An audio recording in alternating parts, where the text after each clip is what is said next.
Hello everyone. So last 3 videos में मैंने आपको बताया कि मैंने कैसे अपना ग्रुप 2 अपीयर किया है अभी नवंबर 22 में, और मेरा paper number 5, paper number 6D और पेपर नंबर 7 मैंने कैसे अपीयर किया है and what are my expected marks.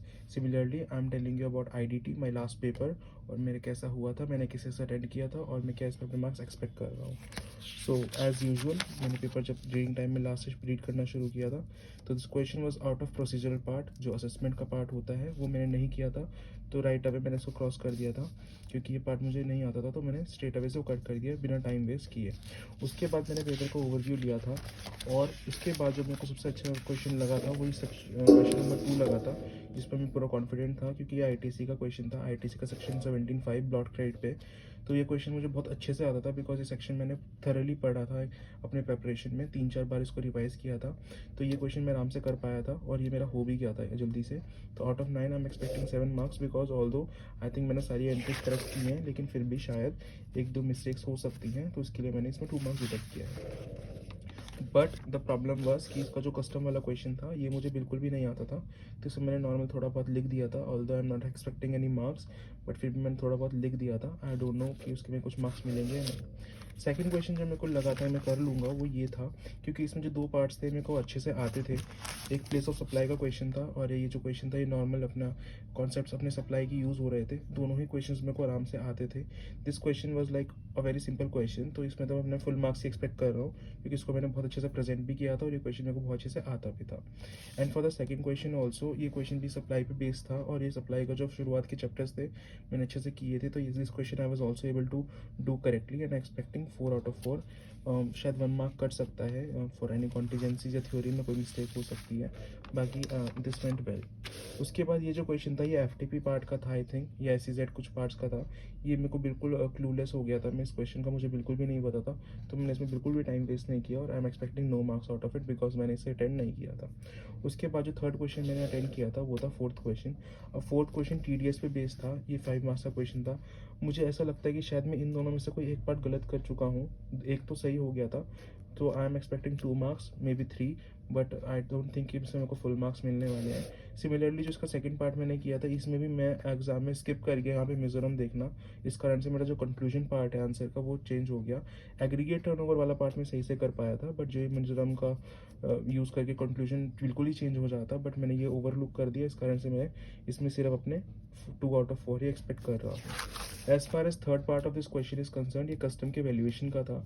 Custom के वैल्यूएशन रूल्स अप्लाई होने थे, रूल्स का एप्लीकेशन मुझे अच्छे से आता था, लेकिन जो रूल्स का एक टेक्स्ट होता है या रूल्स को जो आपको प्रेजेंट करना होता है थ्योरी फॉर्म में, शायद वो मैं इतने अच्छे से नहीं कर पाया हूँ, इसलिए मैं इसमें अपना सिर्फ 3 मार्क्स ही एक्सपेक्ट कर रहा हूँ। क्योंकि क्या होता है कि आपको एक्सप्लेन भी करना होता है कि आप क्या कॉन्सेप्ट इसमें लगा रहे हैं।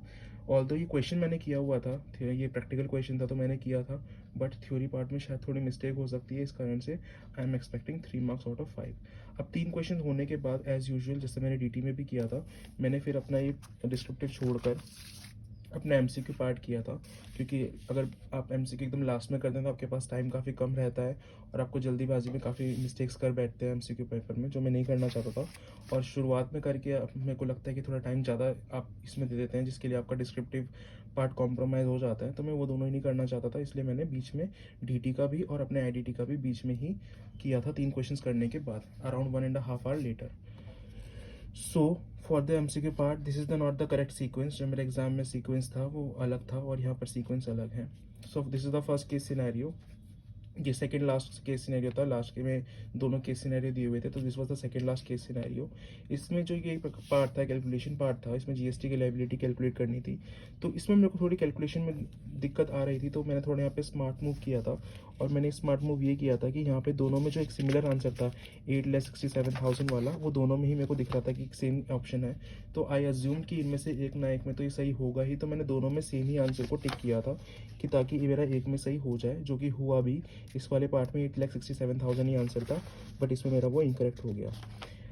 But for the second third part जो था ये कंपोजिट एंड 31 मार्च, ये मैं सही से मार्क कर पाया था, ये मेरे को आता था कॉन्सेप्ट टाइम ऑफ सप्लाई का, तो this was correct answer for मी।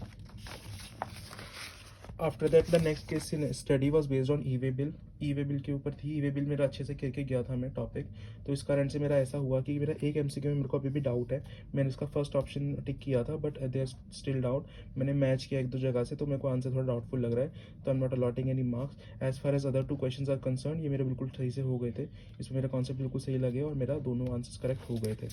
उसके बाद जो थे वो इंडिविजुअल के एमसीक्यू थे, जिसमें से थोड़े मेरे को आते थे, थोड़े नहीं आते थे। एक्चुअली प्रॉब्लम ये भी हो गई थी कि मैंने अपना SEZ और FTP वाला पार्ट छोड़ा था, जिस कारण से 4-5 जो एमसीक्यू आए थे वो प्योरली FTP बेस्ड थे, जो मैं ठीक से नहीं कर पा रहा था, और उसमें मैंने अपना थोड़ा इंटेलिजेंट गेस वर्क यूज़ किया है, जिसमें से शायद मैं 2-3 सही भी कर पाया हूँ, बट 2-3 मेरे गलत भी हो गए थे। फॉर दिस क्वेश्चन ये मैं सही से मार्क कर पाया था, ये मैंने गेस किया था फ्रीली परमिटेड, ये मेरा सही हो गया था। उसके बाद ये जो क्वेश्चन था ये एग्जाम्शन पे बेस्ड था, इसका आंसर मैं इजीली कैलकुलेट कर पाया था और करेक्ट आंसर आ गया। उसके बाद ये जो क्वेश्चन था ये भी FTP पे बेस्ड था, इसका आंसर भी मैंने गैस के बेसिस पे लगाया था और ये भी मेरा सही हो गया था लकीली, बिकॉज मेरे को लगा कि ये थोड़ा सा वियर्ड साउंड कर रहा था, तो मैंने इसको ही मार्क कर दिया था। Coming to the next MCQ, ये एमसीक्यू रिसिप्ट वाउचर्स या जो डेबिट नोट वाला चैप्टर है उसमें से था। ये मेरे को चैप्टर में पढ़ के गया था, इसके लिए मैंने रमेश सोनी सर की वीडियो देखी थी, उसमें ये क्लियरली बताया था, तो this was correct answer for मी। ये क्वेश्चन FTP का था। आई थिंक मैंने इसमें, शायद मेरे को भी याद नहीं है मैंने क्या मार्क किया है, but may be I have mark this one जो कि इनकरेक्ट था, तो मैं इसमें आपको इनकरेक्ट मार्क कर रहा हूँ। फॉर द नेक्स्ट क्वेश्चन ये आंसर मैं सही से मार्क कर पाया था, ये भी मैंने गेस किया था, because this option sound very different from the other options, तो मैंने ये मार्क कर दिया था थोड़ा गेस वर्क लगा के, बट लकीली ये भी करेक्ट हो गया। नेक्स्ट क्वेश्चन जो था ये हमारा टाइम ऑफ सप्लाई का था, ये अप्रूवल बेसिस पे जो जाते हैं उसका था, ये भी मैं करेक्ट मार्क कर पाया था। फॉर द नेक्स्ट MCQ, ये हमारा जो था डिस्ट्रॉयड वाला, ये इसमें लोग बोल रहे हैं कि 2 करेक्ट आंसर है, आई डोंट नो, मैंने इसमें ए ऑप्शन मार्क किया है और मैंने इसको मैच भी किया है, and which is the correct answer for me as far as I think. Next was valuation का क्वेश्चन था, इसमें वैल्यूएशन करना था सेकंड हैंड गुड्स वाला। ये क्वेश्चन का मैंने काफ़ी प्रैक्टिस किया था, ये कॉन्सेप्ट भी मेरे को अच्छे से आता था, तो मैं इसको करेक्टली मार्क कर पाया था। उसके बाद ये जो क्वेश्चन है कंपोजिट और मिक्स सप्लाई का था, ऑल्दो मैं पहले सोच रहा था कि शायद मैंने सही किया है, बट नाउ मैंने कई जगह देखा है लोग बोल रहे हैं कि ये मिक्स सप्लाई था ना कि कंपोजिट, तो ये क्वेश्चन मेरा गलत हो चुका है 2 नंबर का, मैंने इसको कंपोजिट मान के मार्क किया था एग्जाम में। फॉर द लास्ट 3 MCQ, जो ये मेरा MCQ वाला था, ई वे बिल का था ये, इसमें मेरा शायद मिस्टेक हो गया है, मैंने 92,000 मार्क किया and people are saying that 74,000 was the correct answer. This MCQ was the third MCQ in my booklet, मेरी जो एग्जाम में मेरा थर्ड MCQ था ये, और इसके लिए मैं अभी भी बहुत ज़्यादा डाउटफुल है, ऑल्दो मैंने 4,50,000 मार्क किया, I don't know whether it is the correct answer और not, but I am still in doubt, so I haven't allotted marks in this. And this was also a general answer, इसका मेरे को correct answer नहीं पता था, लेकिन मैंने elimination based पे आंसर मार्क किया था, which people are saying is correct answer, but I am still not sure. तो ऑल इन ऑल अगर MCQ का अभी मैं आपको बता दूं कि मेरा एक्सपेक्टेड मार्क्स क्या है, तो मैं expecting somewhat around 17 to 19 marks, ये थोड़ा नीचे भी हो सकता है, it may go like at least 15 तक तो आ ही जाएगा, that's what I am expecting after keeping everything in mind. उसके बाद जो मैंने क्वेश्चन अटेंड किया था, वो मैंने क्वेश्चन अटेंड किया था क्वेश्चन नंबर 5 ना। क्वेश्चन नंबर 5 में मेरी बहुत ज़्यादा गलती हो गई।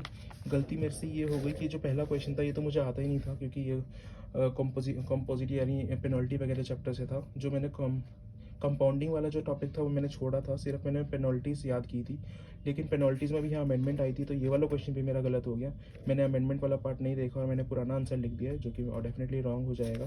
तो दीज 2 क्वेश्चन को like 0 marks for both of them. And for this baggage part I think मैंने इसमें आइटम्स तो लिख दिए थे, but I am still doubtful कि मेरा जो फाइनल आंसर मैंने निकाला था वो कितना सही होगा, तो I think I am expecting only 2 marks out of 5।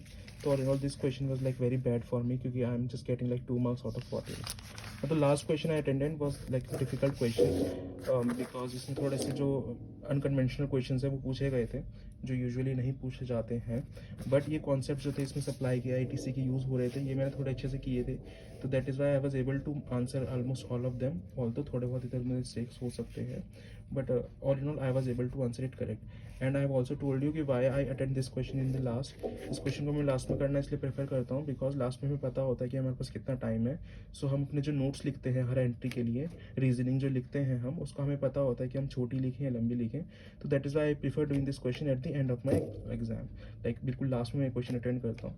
So this question I attended properly, मैंने इसके हर एक आइटम को लिख दिया था, ऑल्दो 1-2 आइटम शायद मैं गलत करके आया हूँ, जो मैंने बाद में रियलाइज़ किया है, but all in all major part of my question was correct. So out of 14 marks in this question, I'm expecting somewhat around 8 marks. Because जो मेजर एंट्रीज थी वो मैं सही से कर पाया था। एंट्रीज की रीजनिंग भी मैंने अच्छे से प्रेजेंट की थी, मेरे पास टाइम बच गया था। आईडीटी का पेपर इतना लंबा नहीं था, लेकिन DT paper it was not as long as DT paper was, तो इसको मैं आराम से आंसर लिख पाया था। सो अगर मैं सबका एक मार्क करूँ, सबको टोटल करूँ, तो मेरे आंसर जो डिस्क्रिप्टिव में मार्क्स बनते हैं वो बनते हैं 30 to 32 मार्क्स। और as I told you MCQ में मेरे 17 और 19 इससे कुछ आ सकता है। सो जो रेंज मेरे को लग रही है जिसमें मेरे मार्क्स आएंगे that is 47 to 51। Thank you so much for watching.